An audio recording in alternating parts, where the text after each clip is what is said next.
Buenas tardes. Hola, buenas tardes, María Dolores, Buenas ¿qué tal? tardes. Hola, muy buenas. Hola, buenas tardes. Hola, ¿qué tal? Buenas. Muy bien, bueno, pues os presento a Lucía Rodríguez Pavía. Ella es psicóloga, tiene su consulta privada y lleva muchos años tratando sobre todo a personas adultas, así como otros de nuestros compañeros han sido más infanto-juvenil y todo, pues ella, sin embargo, es más de personas adultas. Y claro, se ha encontrado 1000 veces con temas relacionados con adicción a pantallas y problemas con temas de redes sociales y todo. Y hoy pues nos va a contar un poco toda su experiencia y luego pues todos los principios básicos que nosotros manejamos de precaución con el tema de las redes sociales y cómo puede influir en el funcionamiento familiar, ¿vale? Vamos a ver pues un montón de cosas. Yo no quiero hacer spoilers, así que... Pues Muchas cuando quieras, gracias. Lucía, puedes empezar, ¿vale? Yo me Vale, callo. muchas gracias, Eusebio. Bueno, pues bienvenidas. Yo creo que voy a hablar en femenino porque creo que somos todas mujeres, ¿no? Y a Eusebio pues lo metemos también en ese pack. Bueno, pues vamos a empezar con lo que es la charla y sí que, bueno, daros las buenas tardes a todas. Como bien ha dicho Eusebio, pues yo soy psicóloga, es verdad que me dedico más a la parte de adultos, aunque he tenido mucho contacto con la parte infanto-juvenil, porque, bueno, cuando he estado trabajando, por ejemplo, en el Virgen de la Caridad, en la clínica, pues sí que he tenido más contacto con la adolescencia sobre todo, ¿vale? Porque también consideraba yo que el entorno tampoco era el más adecuado para la parte de la infancia, pero bueno, la adolescencia sí que la veía más a menudo. Y bueno, es cierto que aunque hace unos años de eso, ya nos veíamos y ya nos enfrentábamos a problemas, sobre todo con la autoimagen, ¿vale? Una época que también se desarrollaron, se empezaron a hablar mucho de los trastornos de personalidad y las dificultades con el daño físico que muchas adolescentes, hablo en femenino porque la gran mayoría eran chicas, empezaban y sí que había como un origen también en la comparativa en las redes sociales que ahora lo veremos. Sí que lo que vamos a intentar hacer hoy es hablar, es reflexionar de manera conjunta para un poco trabajar este paradigma que ha ido cambiando en el paso del tiempo, ¿no? Nosotros empezamos con un discurso, pues un discurso conciliador, un discurso de pantallas, de aprender, de acompañar al niño, al adolescente, pero es verdad que desde hace un tiempo el discurso ha empezado a cambiar y debido a estudios, debido a las consecuencias que el propio paso del tiempo nos ha hecho ver, sobre todo en la clínica, con respecto a cómo han ido afectando el acompañamiento de las pantallas a nuestros hijos en todo este tiempo, ¿no? Entonces sí que me gustaría enlazar esta charla con una charla que tuvo Gaby de cómo convivir con las pantallas, ¿vale? Cómo él explicó esa manera de aceptar una realidad que es difícil, que es el bajarse del uso de las pantallas, ¿no? O quedarse en la comodidad de entender y con esos mitos de, pues todos los demás lo hacen, yo no quiero que mi hijo o mi hija esté fuera de esto y bueno, pues fue muy interesante esa parte. Yo he querido hacer como una continuación desde ahí, no meterme tanto en la infancia, sí meterme un poquito más en la adolescencia y hacer un poquito más, hablar del uso que se puede llegar a hacer de las redes sociales, del Internet en general, las consecuencias y que entre todas, por ejemplo, hoy podamos hacer como un plan de acción o tener un poquito unas pistas de cómo puedo empezar o cómo podéis empezar a implantar ciertas normas que quizá ahora sentimos que, dependiendo de la edad que tengan vuestros hijos e hijas, que a lo mejor hemos sentido que se nos ha ido un poco de las manos o eso que decía Gaby que nos chirriaba, ahora le ponemos nombre y lo vemos un poquito más claro, ¿no? Pero antes, pues los profesionales hablábamos desde otra perspectiva. Entonces, por lo tanto, no es cuestión de prohibir la tecnología, sino de entender los riesgos y entender también las oportunidades, ¿vale? Esas oportunidades que nos da todo el tema del Internet y el que nos da también como adultos aprender a acompañar a nuestros hijos. Entonces, voy a empezar a compartir Bueno, pues esta sería un poco la portada que yo he creado, pues redes sociales y la familia. Esto viene, fijaros que cuando yo doy una charla por primera vez sobre esto, es un terreno en un ámbito de la iglesia, porque un cura que es amigo de nuestra familia, pues me pide que haga una charla porque él como que empieza a identificar en su grupo de comunión pues que los niños, que es el primer regalo, tal, y entonces, bueno, pues la primera vez que tuve yo contacto con las redes sociales y la familia a la hora de poder expresar, bueno, pues profesionalmente mi opinión y, bueno, pues lo que yo también he ido detectando. Esto es el índice que he preparado, bueno, van a ser como 3 partes en la charla. La primera parte, el mundo digital, vamos a ver qué cosas son las que se pueden hacer en Internet o qué cosas hacen nuestros hijos e hijas en Internet, las redes sociales, el tipo de contenido que consumen, las conductas frecuentes que pueden tener, términos que quizás no suenan como el shaping o, por ejemplo, hablar de una serie muy importante que si no habéis visto os voy a dar una pincelada porque os la recomiendo, que sería la serie Adolescencia. Luego, en la segunda parte, riesgos y consecuencias del uso sin control, pues la salud mental y emocional, el desarrollo infantil, que esto sí que encajaría también con la charla de Gaby, la sexualización, el grooming y la pornografía. Aquí os voy a meter también un poquito sobre un documental que se hace un tiempo en Amazon Prime, que se llama Generación Porno. Aquí hay una educadora social que se llama Marina Marroquí, que es buenísima, que vino a Cartagena hace un tiempo y habló sobre los peligros, ¿no?, del contacto de los niños con respecto a la sexualización y al porno en Internet y, bueno, pues es muy importante también y muy impactante, pero muy, muy necesario. Los riesgos ocultos, el tema de la economía de datos, que también veremos qué es.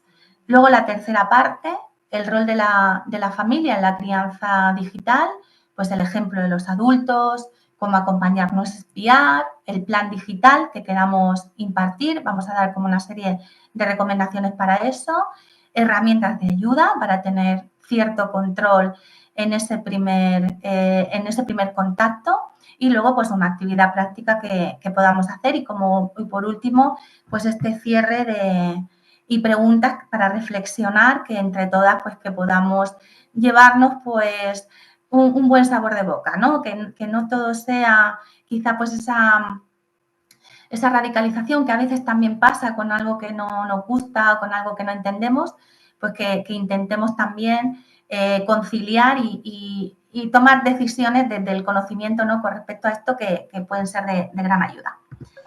Bueno, pues hay una pregunta que bueno, pues hay una serie de datos, ¿no?, que en España, cuando llega ese tema de la comunión, por ejemplo, que sería la pregunta de ¿a qué edad crees que un niño debería tener su primer móvil? Pues hay personas o hay familias que piensan que antes de los 10 años, pues por ejemplo, ese primer regalo de la comunión, a quien la haga, a quien no, pues en otra cosa estaría bien. Entre 10 y 12 años, esa sería la edad media en España de que un niño empieza a tener contacto con un móvil.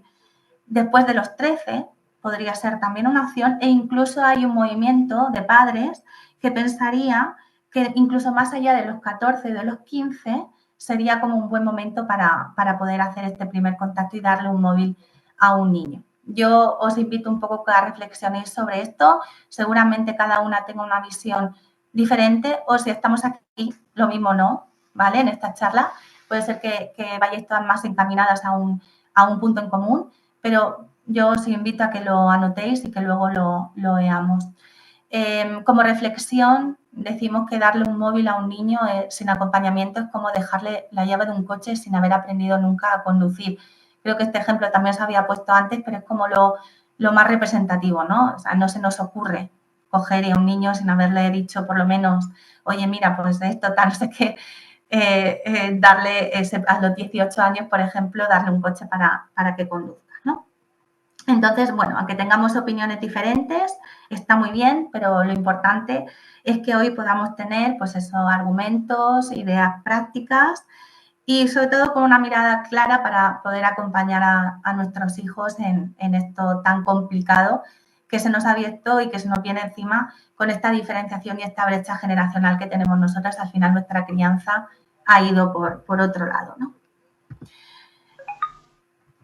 Tips un poquito para intentar identificar cuándo sería la mejor edad. No hay una edad clara recomendada, o sea, no hay una edad obligatoria. ¿Por qué? Porque depende muchísimo de la experiencia de la familia y la experiencia del padre o de la madre. Es verdad que antes de los 12 no es lo que se recomienda.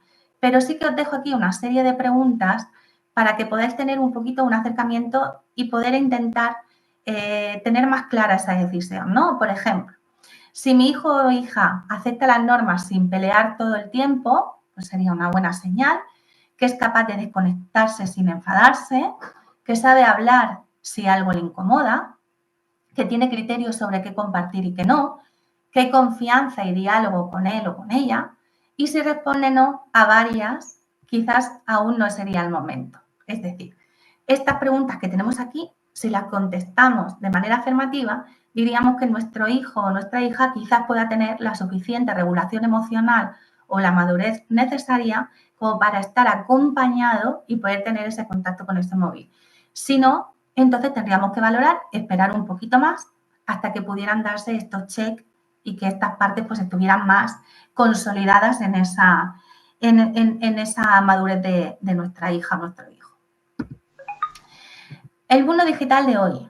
A todos nos sonará pues las típicas redes sociales, ¿vale? Pero es verdad que para entender el impacto que supone la tecnología en la vida de nuestros adolescentes, primero hay que saber dónde están metidos, ¿vale? Cuando cogen este móvil.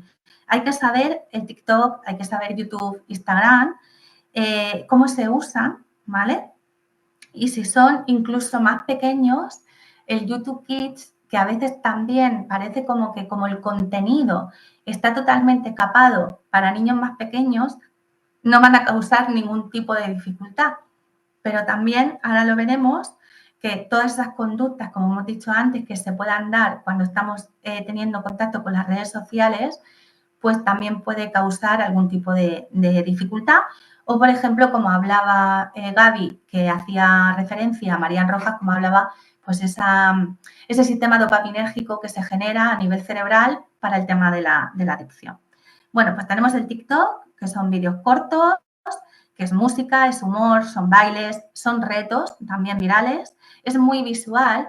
Incluso, fijaros, la plataforma TikTok ha sido la primera en reconocer que genera adicción.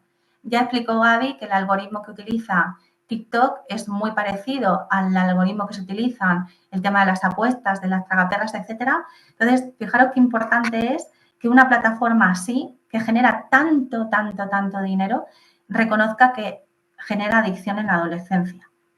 Instagram, fotos, mensajes privados, también sigue siendo pues un lugar de exposición para nosotros y nosotras. El YouTube, que lo consumen como si fuera la televisión, ha cambiado muchísimo. Hay canales con millones de seguidores, hay videojuegos, hay bromas, esto yo no sé, pero le encantan a los críos. Mis sobrinos se pasan el día viendo vídeos de niños que se caen, de gente que se cae.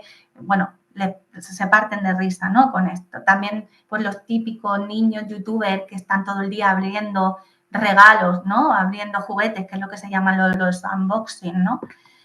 Y entonces aquí hay un peligro también que a veces no es conocido, y es que, por ejemplo, un niño puede estar viendo un vídeo de Minecraft y 3 clics después aparecer un vídeo con un lenguaje violento o incluso un lenguaje sexualizado, ¿no? Es muy rápido como el algoritmo puede pasar de un sitio a otro, y eso pues es bastante intrigante o es bastante complicado, ¿no? Lo que más se consume es contenido de entretenimiento, eso está claro. Esto, bueno, no habría nada malo en esto hasta que se convierte en una obsesión y entonces se convierte en lo que digamos, pues un enganche. Puede ser, por ejemplo, a seguir influencers, a los chicos y a las chicas que enseñan su día a día, que enseñan sus maquillajes, sus compras, sus fiestas, sus relaciones, ¿no? El querer saber más. Antes, bueno, pues queríamos saber más de las series. Ahora tienes a tiempo inmediato gente que habla de su vida constantemente y, bueno, pues eso les engancha a los críos. Los gamers, por ejemplo, los youtubers, o sea, youtubers muy famosos ahora como Plex, que los niños se saben todas sus vidas porque al final son chavales que muestran una realidad muy diferente a lo que sería un chaval de esa edad, pues yo qué sé, un chaval como como Plex, que se está recorriendo el mundo, pues claro, al final estás fijándote en un estilo de vida que no es para nada al tuyo y te engancha sobre todo en esta parte del éxito, de la fama, etcétera, ¿no? Videojuegos, están jugando a videojuegos mientras están insultando, están incluso teniendo como explosiones de ira, ¿no? Y luego, pues, tutoriales o tendencias, como pueden ser recetas, bailes, bromas pesadas, ¿no? Y vídeos para conseguir al final likes, que sería ese sistema de recompensa, ¿no? De cuanto más likes tengo, pues mejor me voy sintiendo y hemos aprendido a que eso nos refuerza en la autoestima.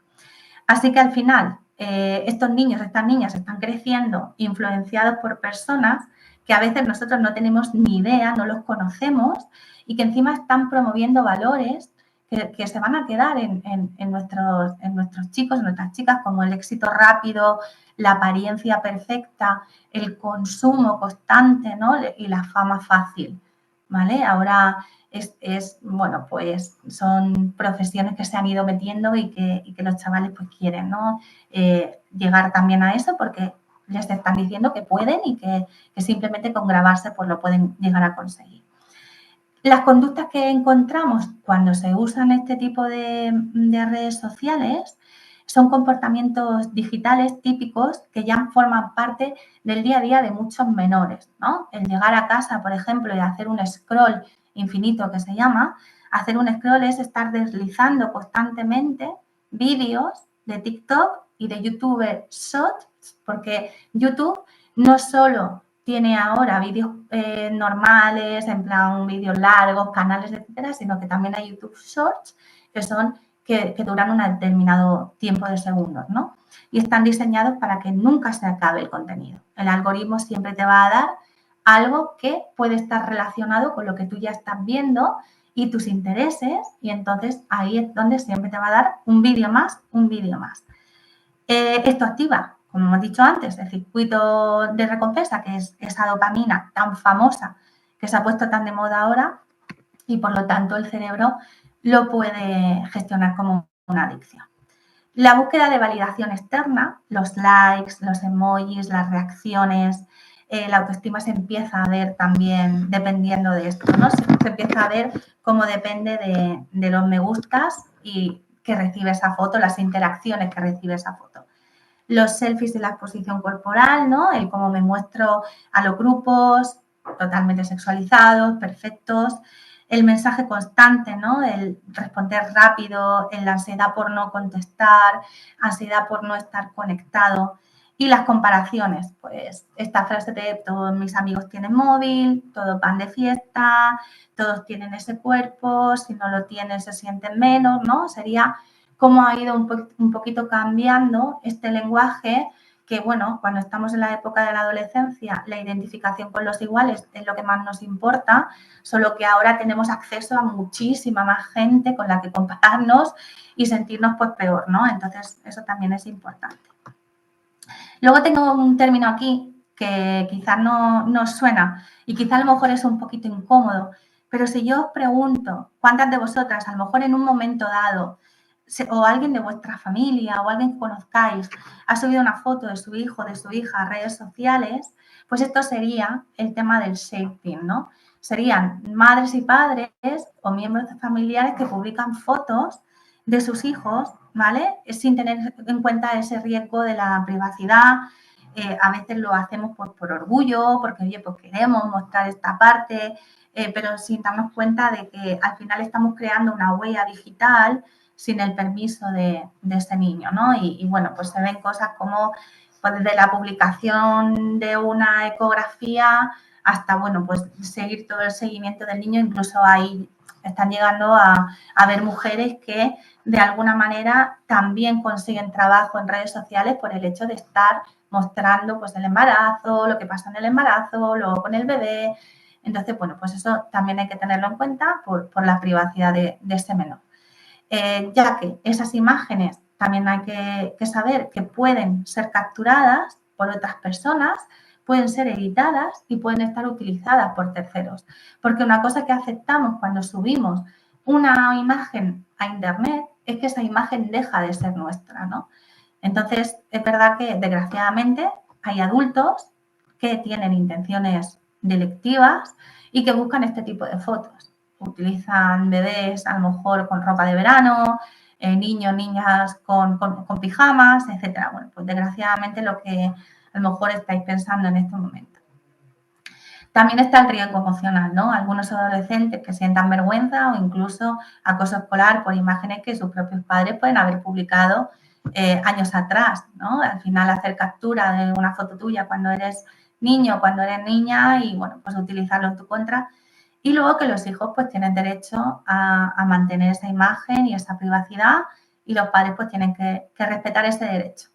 Así que es un momento un poquito también para reflexionar si realmente estoy cuidando la intimidad digital, el cómo cuido también la intimidad digital, cuidando otras cosas, como también es muy importante, como la salud o su seguridad en la calle, ¿no? O sea, si quiero cuidar la seguridad digital, al igual que estoy cuidando la seguridad de que no vaya solo o sola, que no se exponga en ningún sitio, que no hable con ningún desconocido, ¿no? Cuando desgraciadamente pues hay juegos en los que nuestros hijos pues tampoco saben con quién están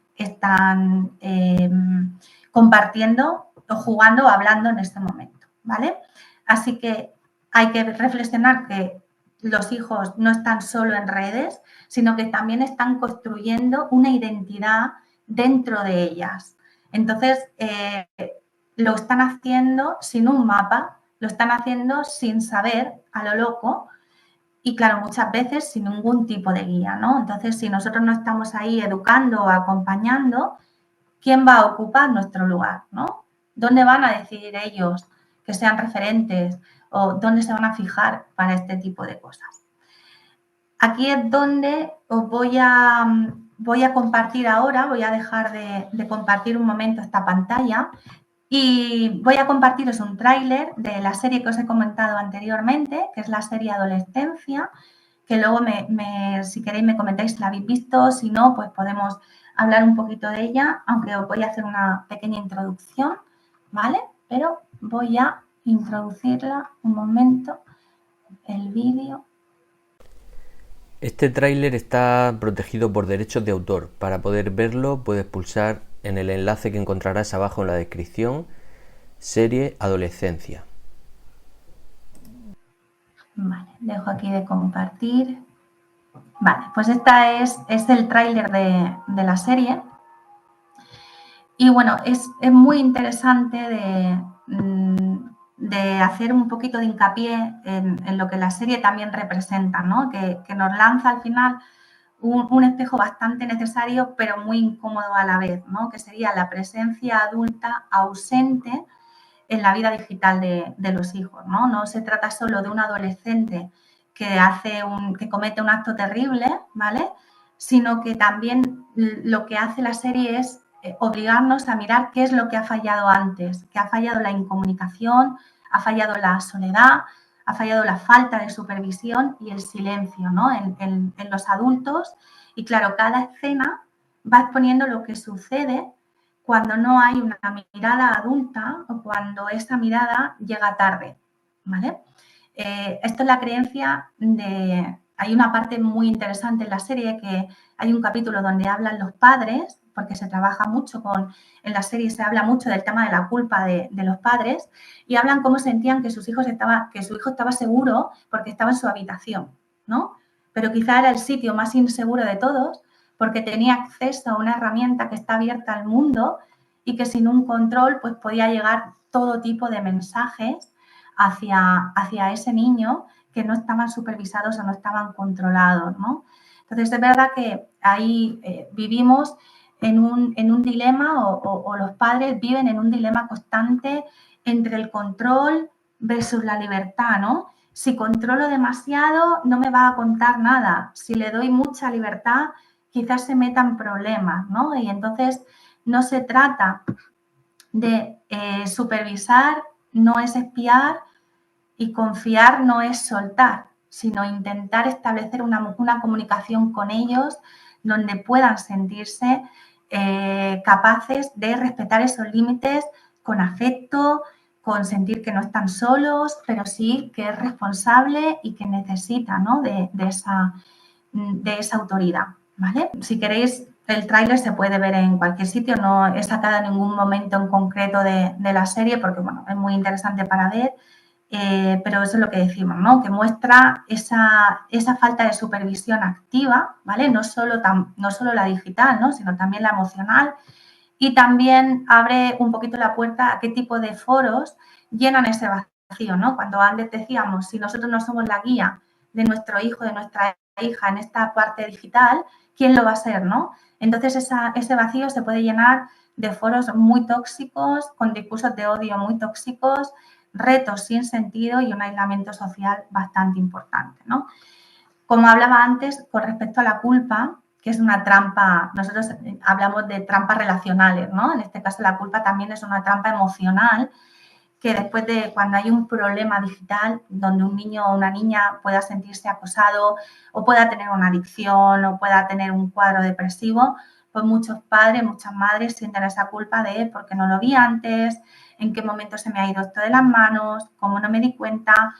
Pero la culpa realmente lo único que va a hacer va a ser inmovilizarnos y nos va a llevar a reaccionar desde el miedo, ¿vale? El castigo o la desconexión. Entonces, lo que necesitamos no es culpa, sino necesitamos esa corresponsabilidad, reconocer las partes que no estamos viendo, pero actuar siempre en el presente, con la firmeza, con la empatía y con la humildad suficiente, ¿no?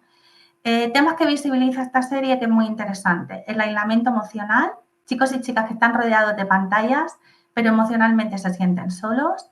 La cultura de la masculinidad tóxica, no sé si, bueno, la serie hace mucho hincapié en esto también. Creo que a día de hoy también educar a un chico es diferente y es un reto, diferente a lo que teníamos siendo nosotras chicas y educando a chicas. Pero la masculinidad tóxica, como discursos que promueven la violencia, la superioridad o el desprecio a la mujer también están ahí. La invisibilización de las señales, el comportamiento que se interpretan como normales de la edad, pero realmente son gritos silenciosos del adolescente pidiendo ayuda. Y la falta de espacio seguros de diálogo, ¿no? Donde haya casas, hogares, donde se pueda hablar sin juicio, donde el miedo, el castigo, pues lo único que va a hacer es matar la confianza. Entonces, al final, nosotros como familiares, como educadores, como profesionales, como padres, como madres, lo que se puede hacer es crear espacios de conversación no reactiva, es decir, donde se pueda hablar sin miedo a dar un sermón, ¿vale? Que el niño o la niña no sienta que le estoy dando un sermón, porque lo que va a hacer es desconectar. Entonces, al final es en preguntar con empatía, para que la otra persona pueda responder sin defenderse y sobre todo sin sospecha de haber la chapa que me va a meter ahora mamá o papá. Pues, por ejemplo, con preguntas como ¿cómo estás llevando tus redes? ¿Has visto algo y que te haya impactado o algo que te hayas hecho sentir incómodo, incómoda últimamente? ¿Vale? Si hacemos este tipo de preguntas, validando también las emociones, ostras, pues si me enseñan un vídeo en plan, ostras, ¿cómo puedes ver esto? Tal, no sé qué. Pues decir un poco, oye, pues entiendo que esto te puede hacer sentir mal o esto te puede hacer sentir incómodo, incómoda. Oye, a mí me está generando esto, a ti también te lo está haciendo. Pues intentar validar las emociones desde ahí, ¿no? Para que, aunque no entendamos sus reacciones, porque nuestro cerebro adulto pues nos hace estar muy alejados de este cerebro adolescente, pero al menos las validamos. Y recordar al final que la autoridad no excluye el afecto, que se pueden poner límites sin necesidad de perder la conexión con nuestros hijos e hijas y esa necesidad de cariño, ¿vale? Por lo tanto, haciendo como un poquito una reflexión última sobre esta serie, no solo relata a un joven perdido, sino también a una sociedad que está muy distraída, ¿no? Que muchas veces delega la crianza en algoritmos y escucha a los influencers también, pero también nos da la oportunidad de despertar, de mirar y de estar presentes, porque más allá del control o de la culpa, lo que nuestros hijos e hijas necesitan es presencia, de una manera sincera, ¿vale? Pues eso sería un poquito la aportación de la serie que me ha parecido bastante interesante de resaltar. Vamos ahora a la parte de la salud mental y emocional, el tema que a mí por mi profesión me toca un poquito más. Cada vez hay más estudios que confirman pues lo que muchas familias ya vos estabais sabiendo, que ya se intuía, que el uso excesivo y desregulado de las redes sociales están impactando profundamente la salud emocional de los niños y de las adolescentes, los niños y niñas y los adolescentes Aumentan la ansiedad, la depresión y, por supuesto, la insatisfacción corporal, ¿vale? Comparándose constantemente su físico o las vidas, como hemos dicho antes, con otros influencers de TikTok o Instagram, la necesidad de estar mostrándose perfectos, genera una presión que puede acabar en crisis de ansiedad o en cuadros depresivos y mucha sensación de sentirse inferior, de sentir inadecuado o simplemente no sentirse suficientes. También la influencia negativa de los filtros y las comparaciones han hecho que creen un estándar también de belleza que sea muy real, ¿no? Una piel perfecta, unos cuerpos súper esculpidos y, bueno, pues unas sonrisas ahí de locos, ¿no? ¿Qué pasa? Que a los 10 años lo que va a pasar es que nuestras hijas, por ejemplo, van a saber perfectamente qué tipo de filtro puede afinar la cara, le va a poner los ojos de otro color, le va a poner su pelo, tal, no sé qué. Entonces, claro, a los 12 van a querer tener esa nariz, van a querer tener ese mentón y van a querer cambiar su imagen en base a lo que ellas han creído que están dentro de los cánones con respecto a lo que nos están diciendo las redes sociales. Por lo tanto, la autoestima ya no se va a construir solo desde casa o en el colegio con lo que los demás nos dicen, sino que se está construyendo en un espejo distorsionado de la realidad que son las redes sociales. Otra consecuencia de salud mental y emocional es el aislamiento familiar. O sea, hay niños que en casa no hablan con sus padres para nada, pero están enviando más de 200 mensajes al día, ¿no? Comidas que son totalmente en silencio, cenas que están frente al móvil o conversaciones que también pues desaparecen. Los dispositivos están también erosionando esa conexión emocional entre los padres y los hijos. También el uso del móvil como calmante emocional. Esto es algo que es verdad que a lo mejor al principio nos chirreaba un poquito verlo, pero nos hemos acostumbrado malamente a ver esto en restaurantes, en bares o en cualquier sitio. Incluso yo lo he llegado a ver en un cine, de un niño aburrirse y entonces pues darle el móvil pues para que el adulto termine de ver la película y ese niño pues se entretenga con el móvil. Entonces, claro, niños que lloran, le damos un móvil. Niños que están aburridos, le damos un móvil. Niños que se portan mal, castigo sin móvil, ¿vale? Ese refuerzo negativo, ¿vale? Un refuerzo negativo es aquel que va a potenciar lo que precisamente queremos evitar, ¿vale? Entonces, un castigo sería, por ejemplo, un refuerzo negativo. Estamos al final enseñando que el móvil es una solución para cualquier emoción incómoda. Llorar, sentirse aburrido y hacer algo malo sería conductas incómodas que lo que estoy haciendo es tanto premiar o castigar con el móvil, ¿vale? Así que, sin darnos cuenta, lo que estamos preparando es una adicción emocional también vinculada a la gestión de emociones. Como comentó Gaby, pues el neurodesarrollo infantil, antes de los 2 años, 0 pantallas. Ahora ya os digo que el curso ha ido más allá. Ver pantallas a esta edad incumple el desarrollo del lenguaje, habilidades sociales, el vínculo con los adultos. Estamos mirando pantallas en vez de estar mirando los ojos, caras, gestos. Esto también repercute muchísimo a la mentalización. ¿Qué es la mentalización? La capacidad que tienes de identificar en el otro lo que necesita, ¿no? Si yo, por ejemplo, he dejado de estar viendo a mi madre incómoda o de estar viendo a mi padre o a mis hermanos, etcétera, y estoy todo el rato viendo la pantalla, no estoy aprendiendo a detectar esas necesidades. Se asocia con otras dificultades del neurodesarrollo, como puede ser el TDAH, el TEA y la baja autorregularización. Una exposición excesiva de pantallas se relaciona con las dificultades de atención, los retrasos en el habla, comportamientos muy similares al espectro autista y dificultad para controlar los impulsos y las emociones. Como bien comentó Gaby, el desarrollo cerebral, en el vídeo que os puso de la psicóloga Marian Rojas, el desarrollo cerebral no termina de completarse hasta que más o menos entre los 20 y los 24 años, ¿no? Que es el corte prefrontal, es lo último que se desarrolla.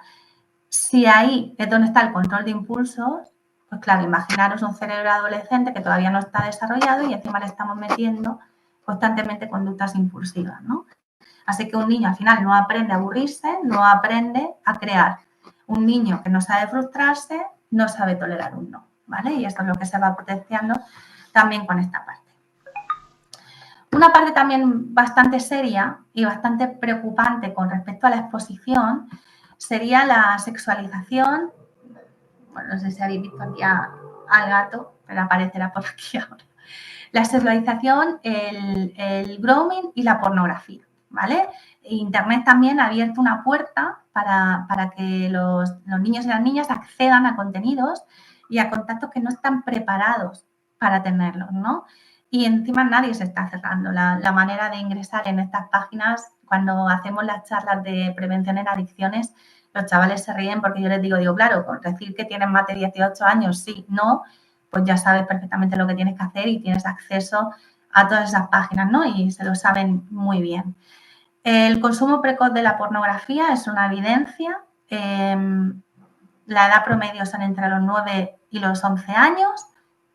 Esto suele escandalizar bastante a las madres y a los padres, pero es una realidad. A los 9 y a los 11 años es el inicio, el primer contacto con la pornografía. La mayoría no la gusta, sino que les llega por enlaces o bien de TikTok, o bien de juegos, o bien incluso del WhatsApp, ¿vale? ¿Qué aprenden en estos enlaces o con este contacto con la pornografía? Pues que el sexo es violencia, que las mujeres se dominan, que todo está permitido y pues sobre todo sin consentimiento, ¿no? Hay 3 conceptos que también es necesario conocer, que son el grooming, que son adultos que se hacen pasar por adolescentes para ganarse la confianza de un menor. Y de aquí a mandar una foto y luego a utilizarlo hay un paso muy, muy pequeño. La sextorsión, que son amenazas para difundir imágenes íntimas y no envían más. Y luego el sex friending, que sería la difusión de fotos sexuales de compañeros, muchas veces tomadas sin consentimiento. No sé si os acordáis que cuando empezó la inteligencia artificial se denunciaron varios casos de chavales que habían pasado fotografías de sus compañeras hechas por IA desnudas, ¿vale? Y eso están en foros y eso ha pasado y sigue pasando. Al final todo empieza con una conversación inocente, pero luego pues acaba por una foto que jamás debió enviarse y que jamás debió hacerse. Por lo tanto, la adolescencia está aprendiendo la sexualidad a través de estos vídeos que trivializan el consentimiento, humillan a las mujeres y convierten su cuerpo en mercancía, ¿vale? Esto impacta directamente en cómo se relacionan, en cómo se tocan y cómo se tratan entre sí. Ahora me gustaría poneros un tráiler de un documental de Amazon Prime que no sé si conocéis, es bastante fuerte el documental, es sobre todo la adolescencia un poquito más temprana, pero también más de 16, de 17, ¿vale? Y son, bueno, ahora os lo explico y voy a poneros el tráiler para que le veáis y, bueno, que nos impactemos un poco juntos, ¿no? Porque es un poco impactante el vídeo. Voy a dejar de compartir aquí. Este tráiler está protegido por derechos de autor y para poder verlo puedes pulsar en el enlace que encontrarás abajo en la descripción con el nombre de Generación Porno. Vale, pues lo que hemos visto en este tráiler de este documental, que luego me contáis si lo habéis visto o no, pues es el seguimiento de 4 familias españolas con hijos e hijas adolescentes que muestran conversaciones abiertas entre ellos, ¿vale? Sobre el consumo de pornografía. Muy interesante porque en todo momento está hablando la adolescente o el adolescente con el padre o la madre al lado. Entonces, ver cómo el padre o la madre va aumentando su nivel de estupor y de perturbación y de malestar es bastante significativo, porque los relatos al final revelan cómo muchos jóvenes están accediendo a estos contenidos pornos desde más o menos, pues eso, los 8 o 9 años y que al final se convierte como en la fuente principal de educación sexual, ¿no? Destaca esta exposición temprana que puede llevar a la normalización de la violencia sexual, la distorsión o la percepción de las relaciones íntimas y el aumento del comportamiento de riesgo, ¿no? Como el sexting o la sextorsión que hemos visto antes. Además, también aborda la falta de comunicación efectiva entre los padres con el tema sexual y lo que deja a los adolescentes, pues como lo que habíamos hablado antes, sin una guía adecuada para que puedan entender esta parte, ¿vale? Muy importante también el riesgo oculto, ¿no? Como si dijéramos que se habla de riesgos económicos, de economía de datos, ¿vale? ¿Qué es esto? Pues porque nada es gratis, ni las redes sociales como TikTok o Instagram son gratis, porque nosotros somos el producto de las redes sociales. Esto se aplica especialmente a los chavales, ¿no? Y a las chavalas. Son redes gratuitas a cambio de datos. TikTok, YouTube, Instagram lo que hace es que recopilan información. Edad, gustos, comportamientos, geolocalización, ¿vale? Cada like, cada clic, cada segundo que estás viendo frente a un vídeo es registrado y eso está registrado para que tus hijos estén siendo perfilados por las redes sociales para que puedan hacer un retrato invisible y así saber lo que le gusta, lo que compra, lo que desea, para que esta información se venda a empresas publicitarias y que les muestren anuncios que vayan personalizados, incluso antes de que sepan leer bien, ¿no? O sea, ya están recibiendo anuncios que les van a sesgar y que les van a condicionar lo que van a pedir para Reyes, lo que van a pedir en su cumple, sin que ellos sean conscientes de que eso está pasando, ¿no?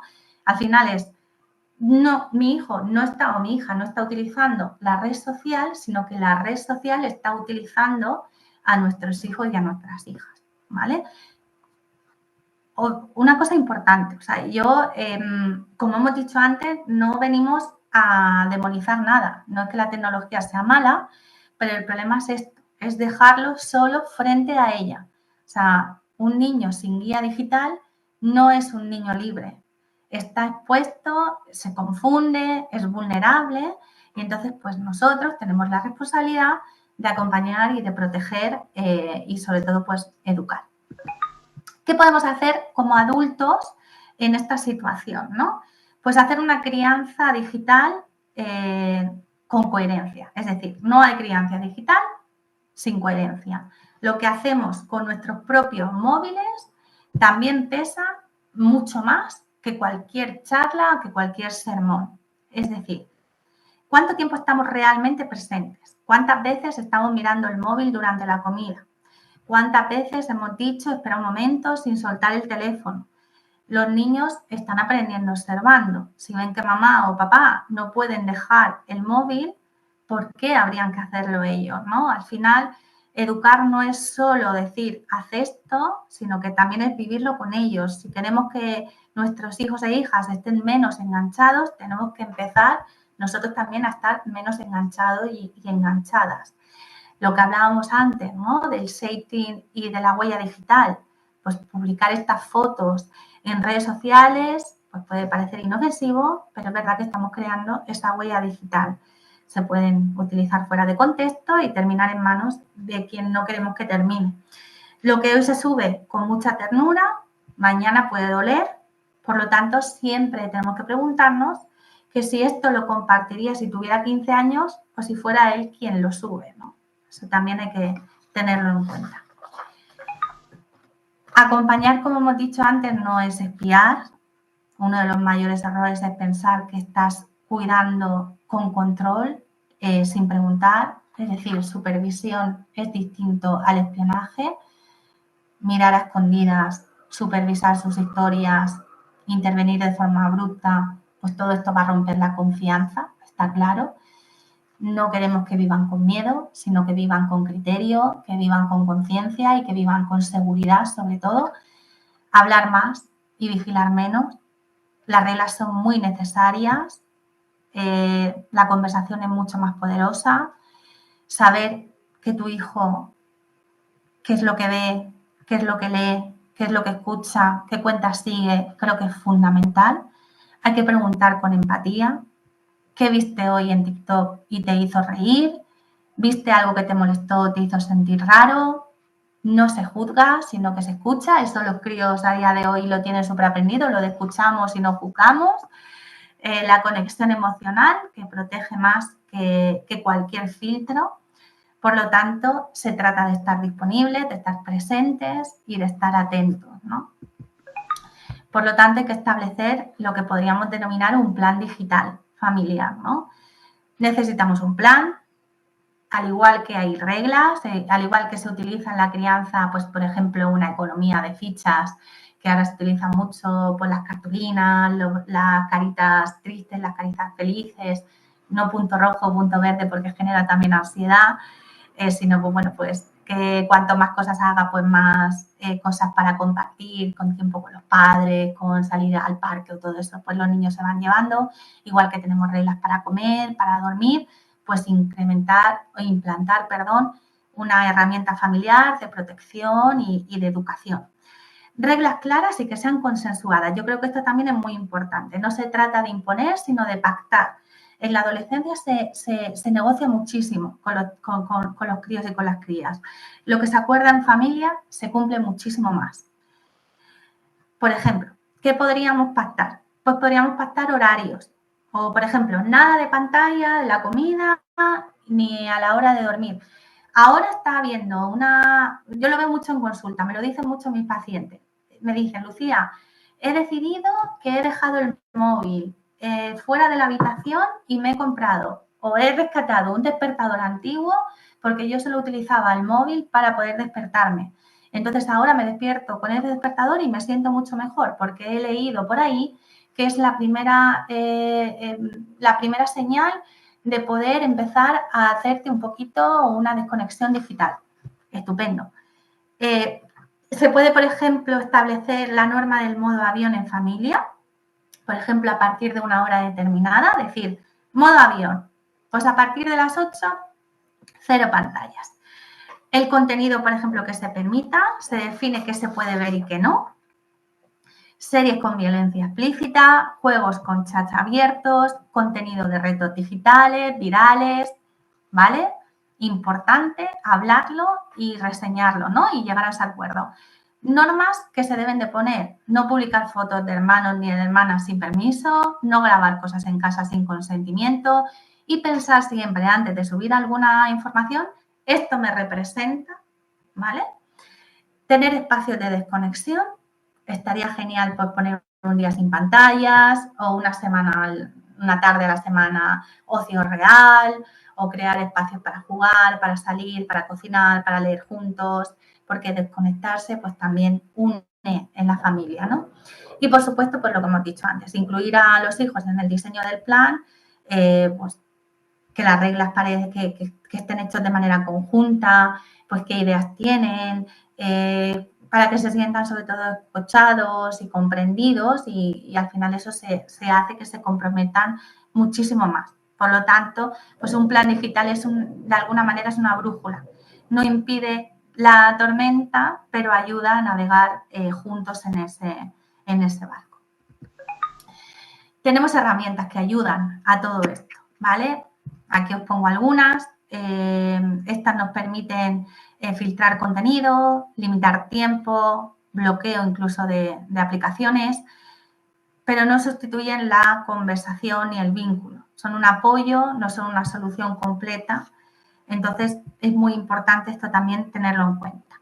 Los controles parentales serían, por ejemplo, el Google Family, que controla tiempo de pantalla, la ubicación, qué apps se pueden descargar, el custodio más completa con informes incluso de uso, ubicación, bloqueo de contenido, apps, luego los filtros web de familiares también es una buena herramienta que lo que hacen es que se pueden instalar directamente en el router para proteger todos los dispositivos del hogar. La verificación de la edad se está empezando a hacer también en algunas plataformas. Es verdad que no es una medida que lo tengan de manera obligatoria, pero sí que sería muy necesaria. Y de alguna manera desde la familia pues pedir a las empresas y a los gobiernos que se exija, ¿no?, esa verificación. Se está viendo cómo se puede hacer para que eso pueda de alguna manera regularse. Por lo tanto, las mejores herramientas también hay que pensar que no están en el móvil, sino que están en la escucha, están en la empatía y en la presencia diaria. Pues esto yo os propongo que diseñéis vuestro propio pacto familiar, ¿vale? Entonces, si os parece, voy a dejar de compartir esto para que podamos vernos. Creo que de tiempo vamos bien, quizá. Entonces, yo voy a proponer ahora una actividad que es, como bien pongo aquí, ¿qué 3 reglas, ¿vale?, implementarías en casa a partir de hoy? ¿Qué cosas cambiarías de tu propio uso de las redes?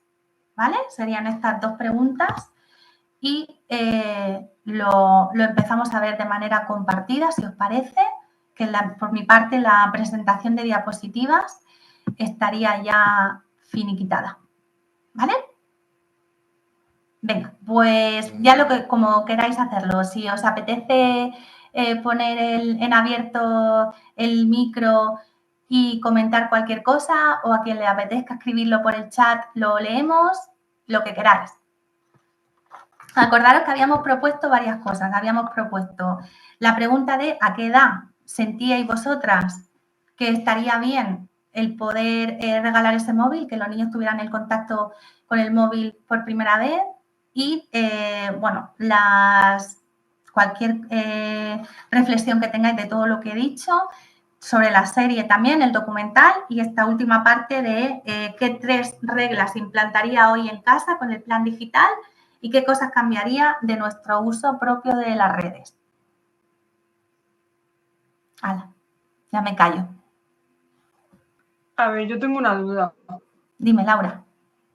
A ver, bueno, empezando por la pregunta esa de ¿a qué edad crees que un niño debería tener su primer móvil? Si por mí fuera, No pues ya tendría. sabes la respuesta. Ya, no tendría, o sea, vamos, es que, vamos. Pero bueno, yo, por ejemplo, para mí sería muy tarde. Lo que pasa es que el problema está que luego, por ejemplo, salen con sus amigos, se van a Cartagena, cada vez salen antes, porque críos con 13 años, 14, están por Cartagena con sus amigos. Entonces, claro, a la hora de más que nada, por si pasa algo, por si le pasa algo, todo eso, es por lo que yo le podría dejar el móvil. Pero también te digo que yo para esa edad no los veo para que estén solos por ahí. Entonces, no le dejaría el móvil. Pero por su seguridad, claro, por si le pasa cualquier cosa y tiene que llamar a sus padres, ¿cómo los localiza si no tienen ningún medio? Entiendo que al final hemos también desarrollado esa necesidad, algo que, por ejemplo, nosotras por edad no teníamos cuando éramos pequeñas. No, ni de broma, vamos. Claro, nosotras cuando salíamos... en mi casa jugando, no me iba ni siquiera, pero bueno. Claro, y es verdad que, bueno, si nos pasaba algo, de alguna forma, pues siempre había un boca a boca, o sea, siempre había alguien. Es verdad que, a ver, hemos crecido con casos súper importantes también en nuestra vida propia, pues hemos crecido con la niña de Alcácer, hemos crecido con Marta del Castillo, o sea, hemos crecido con un montón de situaciones muy reales que nos han creado también la necesidad de ese control y esa necesidad de saber, y que el niño tenga esa seguridad, la niña tenga la seguridad de poder llamarnos en cuanto tengan algún peligro, ¿no? Bueno, a ver, ahí está el que tengamos un dispositivo móvil que es para llamar o para acceso a Internet y al mundo, ¿no? O sea, yo creo que ahí está también un poco la clave de si yo tengo lo que decíamos antes, la geolocalización, sé dónde están los niños y lo tengo ahí controlado con la ubicación, pero a la vez no puede estar metiéndose en aplicaciones porque lo tengo. Yo creo que ahí es encontrar un poco, ya que esa necesidad se ha creado y se ha integrado en nosotros, pues encontrar un poco ese equilibrio de no dar una ventana al mundo, pero sí tener una seguridad de que sé dónde está mi hijo, ¿no? O mi hija. Claro, si por mí fuera, yo a los 18 años le regalaría el móvil. Pero claro, obviamente cada vez es imposible tener que un crío con 16 años no tenga móvil. Yo espero que poco a poco vayamos cambiando esa mentalidad, ¿no? Y que vayamos rompiendo un poco, porque también se van generando mitos, ¿vale? Porque, bueno, pues somos nómadas en esto también, es decir, somos nuevas también en todo este contacto, entonces pues también necesitamos un proceso de que nos vayan diciendo, oye, no, que esto no es tan malo o esto no es tan grave, ¿no? Fíjate que por aquí en el chat dice, antes para una urgencia estaban las cabinas telefónicas. Es verdad. Y el truco de la cuchara para llamar gratis en la cabina telefónica. Luego dicen, en la calle del Carmen venden Nokias por menos de 30 euros en la tienda y arreglan móviles al lado de la iglesia. Pues sí, sí. Bueno, como cuando venden los cigarros sueltos, ¿no? Al final lo que nos interesa es que el negocio va a estar siempre en la calle, siempre va a haber trapicheos, siempre va a haber cosas que nuestros hijos y nuestras hijas tengan acceso, pero ahí está nuestro trabajo como educadores, como formadores, como profesionales para poder gestionar este tipo de cosas, ¿no? Y que, bueno, que tener esa confianza. Yo muchas veces pienso que es un salto de confianza brutal ser padre o ser madre porque, bueno, pues crees que estás haciendo un trabajo y al final a veces piensas que es pan para hoy, pero hambre para mañana y no. Lo que estás construyendo hoy es lo que va a ser en el adulto del futuro y eso es súper importante. Muchas gracias, Laura. ¿Tenías alguna reflexión, alguna cosita más que querías saber? Sí, bueno, a ver, lo del tema eso que hemos dicho antes de la pornografía, de que cada vez pues, los niños están antes así porque ven cosas. En la escuela, bueno, yo tengo una hija, bueno, tiene 5 años la niña, y ya me cuenta cosas que ve, a lo que juegan, a lo que tal, que yo normal no lo veo. Claro. O sea, no te voy a decir lo que eso, porque me imagino que tú ya te lo imaginarás por dónde voy. Pero cosas que digo yo, señor mío, que tenéis 5 años, 6 años. Bueno, O sea, eso de jugar a los médicos por primera vez, ¿no? Parece como que ahora es edades más tempranas, ¿no? Yo creo que ahí es importante también la reacción que tengas tú ante esa situación, ¿vale?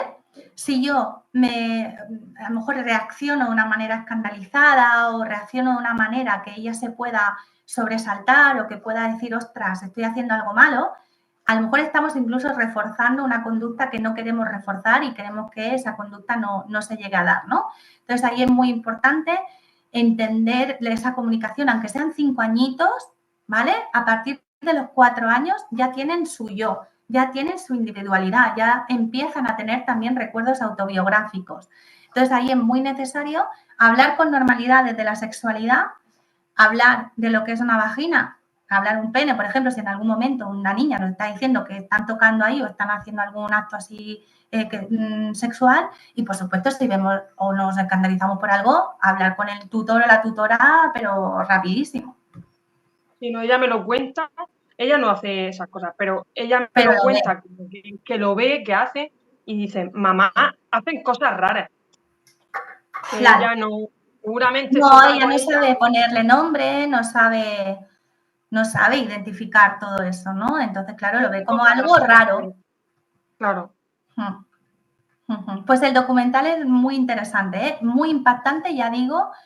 Normalmente hay un libro también muy interesante que se llama De los Reyes Magos al porno, que también cuenta todo ese proceso, que es muy, muy interesante. Y da, pues bueno, pues da información de cómo enfrentarnos a esas preguntas y a esas cosas por primera vez con los peques, ¿no? Que, oye, pues a lo mejor a mí me hubiera gustado que en la crianza me hubieran hablado más de esto y me hubieran podido decir qué es el consentimiento y qué no, qué cosas son y qué no. Sí, gracias. A ti. A ver, ¿alguien más que quiera decir algo, algún comentario, alguna duda? Hola, buenas tardes. Buenas tardes, Monse. Lucía, bueno, yo me he incorporado muy tarde, pero luego lo veré en grabación y he leído antes lo del documental de adolescencia. Exactamente, ¿me puedes decir un poco de qué has hablado de ese documental? Vamos, Es una serie, es una no, serie. si yo no quiero decir que yo la he visto y la encuentro muy interesante. Sí, mucho, muy interesante. Yo la vi. La vi Dime. cuando se estrenó y todavía la tengo muy presente, o sea, es brutal. Sí. Mi punto de vista. Entonces, quiero decir que qué es lo que tú has resaltado, aunque Vale. os voy luego, quiero decir. Sí, lo que yo he resaltado de la serie es, bueno, pues por si no había explicado un poquito qué era, ¿vale? Sí, De qué se trata, he puesto el tráiler, porque, bueno, pues la verdad es que el tráiler impacta bastante y tiene mucho significado. Y he hablado de, bueno, pues hablaba de la incomodidad que también la serie al final refleja con respecto a los padres, con respecto a no solo el acto que comete el niño, sino lo que ha fallado previamente en esa familia, ¿no? Porque al final es que es una de las claves, obviamente, claro. Cae un poco también la sospecha en la dinámica familiar. Entonces, he hablado de esa parte, de cómo la incomunicación, la soledad, la falta de supervisión, ¿no? Tú que la has visto, ¿no? Esa conversación entre los padres cuando dicen, pensábamos que el hijo estaba seguro en su habitación y estaba de todo. A mí me parece brutal. Realmente, claro, es que no es lo que ha hecho, es saber por qué lo ha hecho. Claro, es muy fuerte, ¿eh? Sí. Ahí hablan de la manosfera, ¿vale? Que eso también es muy interesante. Cuando yo hablaba de que si no somos una guía real para nuestra descendencia en las redes digitales o en Internet, van a llenar ese vacío con otros referentes. Y esto es lo que le pasa a este chaval. Este chaval llena ese vacío con referentes, pero son mensajes de odio. Son mensajes de odio hacia la mujer. Es que no nos vamos a tirar la mano a la cabeza, que aquí tenemos, por ejemplo, Forocoches, que es un recurso a lo que los chavales van normalmente, incluso a buscar información, y es totalmente un discurso de violencia y de misoginia a la mujer. Entonces, esta serie, que no es un hecho real, pero sí está basado en Pero son hechos reales, claro, hay un remix, efectivamente, sí. O sea, podía ser totalmente real. Sí. Porque, bueno, es una serie cosa muy interesante de la serie, habla y hace también un espejo del idioma de nuestros hijos, ¿no? De ese policía que no se está enterando de nada. Entonces, necesita al hijo para que le ayude a interpretar. Efectivamente, ¿no? Porque un emoji dice muchísimo. Yo recuerdo cuando yo empecé a investigar un poco sobre esto, yo mando muchos corazones violetas. Ahora ya sé que los corazones violetas significa que estar cachondo y entonces, claro, he dejado de mandar corazones violetas. Mi hijo tiene casi 14 años y yo vi la serie con él porque consideraba que tenía, al menos era súper incómodo y hice un gran esfuerzo por mi parte. Pero yo vi que muchas cosas no, o sea, el lenguaje de los emojis no sabe lo que es. Pues fíjate, Monse, me ayuda mucho que me digas esto porque tenemos aquí en el chat una compañera que decía que su hijo quiere ver la serie con ellos, pero que quizá pone aquí que su hijo es altamente sensible y no sería muy apropiado. Entonces, por ejemplo, tú que has vivido esa experiencia con tu hijo de 14 años, ¿qué le podías decir a esta madre con un hijo de 12? Muy sensible. 12 años quizás es un poco prematuro. Pero ya saben, ¿no? Incluso, seguro habría que ver también qué sabe el niño de la serie. Porque yo, por ejemplo, yo tengo una sobrina de 8 años y una de 11. Ostras, es que la de 8 me dice cosas, digo, pero tú cómo... Yo creo que no están preparados, al menos yo hablo por lo que tengo en casa, que solo tengo un chico que va a hacer 14, la vimos hace meses cuando la estrenaron y me incomodaba mucho por mí, por verla con él, porque, o sea, sabía perfectamente de lo que iba y era un gran ejercicio porque es de una dureza brutal. O sea, yo estoy súper contenta de haberla visto, quiero decir, porque es una bofetada de realidad impresionante. Sí. O sea, te hace ver las cosas, te desconcierta y vas desgranando y alucinas. Bueno, aparte, lo bien hecho que está, obviamente. El plano secuencia es una bestialidad, todo junto, ¿no? Pero volviendo a la pregunta, quizás 12 no está. Mi hijo se le escaparon un montón de cosas, ¿eh? Sí, sí. Yo creo que es sensible y tal, pero no está. A lo mejor las chicas sí, pero los chicos no, porque van un poco más con cierto a su manera. A mí me parece que no pillará todo, ¿eh? Claro, yo quizá lo que le diría a Susana puede ser eso, ¿no? Que quizás es un poco pronto investigar qué es lo que sabe de la serie para romper un poco con algunas cosas que a lo mejor no son reales y entonces, bueno, pues... Que se espere un poquito para que le saque más jugo, creo yo. Pero vamos, mi humilde opinión, quiero decir esto totalmente... Yo creo que cada uno, o sea, es como cuando hablábamos antes de, bueno, como de esos tips o esas recomendaciones para interpretar o poder identificar si tu hijo o hija son lo suficientemente maduros como para tener un móvil. Creo que para aquí también sería eso, ¿no? Hacernos estas preguntas y ver si realmente está suficientemente capacitado para regularse, si se impacta demasiado, si es demasiado sensible. Bueno, pues yo creo que todo este tipo de cosas... Yo animo a todo el mundo que la vea, ¿eh? Nos hace... Con independencia de la edad que tengan sus hijos. Claro, por ejemplo, verlo primero los padres para luego también decidir si se puede ver de manera conjunta. Pues muchas gracias. Pues muchas gracias. A ti. Aquí por hablan que han recomendado otra película que se llama Defendiendo a Jacob. No sé en qué plataforma está. El caso es que a mí me suena, sí, la verdad es que me suena a mí lo de esta peli que hace poco hablar de ella. Tampoco sabría en qué plataforma está, pero lo podemos buscar y lo veremos. Sí, mira, dice Susana, pues estupendo. Yo creo que sí, que mejor que lo veáis entre vosotros y luego ya puedes decidir y que os quedéis vosotros también con la información necesaria. Y poco a poco, que los capítulos son duros y la información que llega es muy dura. Entonces hay que darse también espacio para poder verla. Hacer algo bonito después de cada capítulo. Estaba buscando, mira, lo de Defendiendo a Jacob, lo he encontrado aquí. Es en Apple TV o Apple TV Plus, Amazon Channel. Estas son en Amazon, pero Plus. O sea, no es el Amazon de Prime, sino otra que es un poquito más... que hay que pagar aparte. Eso me ha salido en internet. Aquí nos comentaba Celia que el doctor José Luis García tiene un vídeo en YouTube sobre las consecuencias del porno en la infancia. Sí, ya no solo yo por ejemplo ayer asistí a una masterclass sobre cómo cambia el cerebro del adulto también con el consumo de pornografía, ¿vale? Esto también es muy interesante. Es muy interesante porque también las disfunciones sexuales también se relacionan con el consumo excesivo de pornografía. Entonces es un tema también que hay muchos profesionales muy buenos que pueden aportar mucho sobre ese tema.